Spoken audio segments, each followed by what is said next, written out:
बाबा साहब भीमराव अंबेडकर के प्रति नतमस्तक होने की यात्रा है। बहनों और भाइयों, बाबा साहब भीमराव अंबेडकर का जीवन देश के लिए समर्पित था, भारत के लिए। भारत से पहले इंग्लैंड में और अमेरिका में लोकतंत्र आ गया था, लेकिन वहां वंचितों को अधिकार, वहां पर दलितों को अधिकार, वहां पर महिलाओं को अधिकार भारत से बाद में मिला है, क्योंकि वहां पे बाबा साहब भीमराव अंबेडकर जैसा महामानव नहीं था। उन्होंने भारत से सीखा है।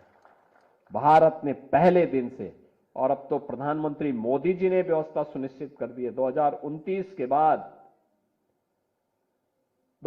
2029 के बाद 1/3 सीटों पर सांसद और विधायक बनकर के महिलाएं जाएंगी। बहनों और भाइयों, हम सबको भी उसके अनुरूप अपने आप को तैयार करना है। बाबा साहब भीमराव अंबेडकर हमेशा इस बारे में कहते थे दलितों से कि बच्चों को खूब पढ़ाओ लिखाओ,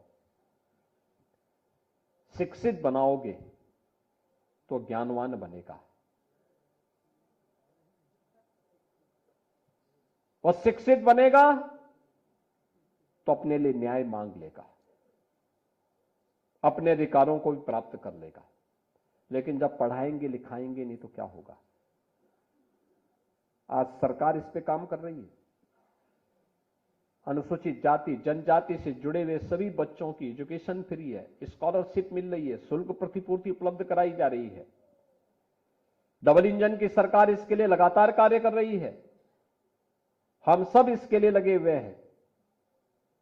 हमारी सरकार आई थी, हमने इस बात को सुनिश्चित किया कि बाबा साहब भीमराव अंबेडकर का चित्र हर सरकारी कार्यालय में लगने चाहिए।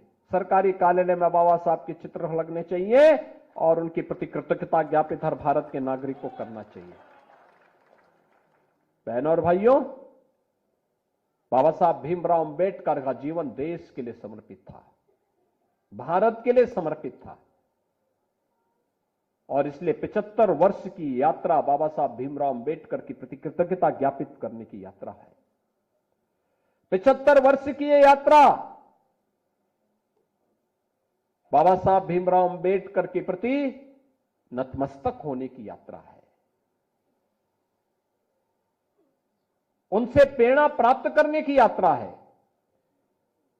भारत के संविधान की मूल भावनाओं का सम्मान करते हुए आगे बढ़ने की यात्रा है।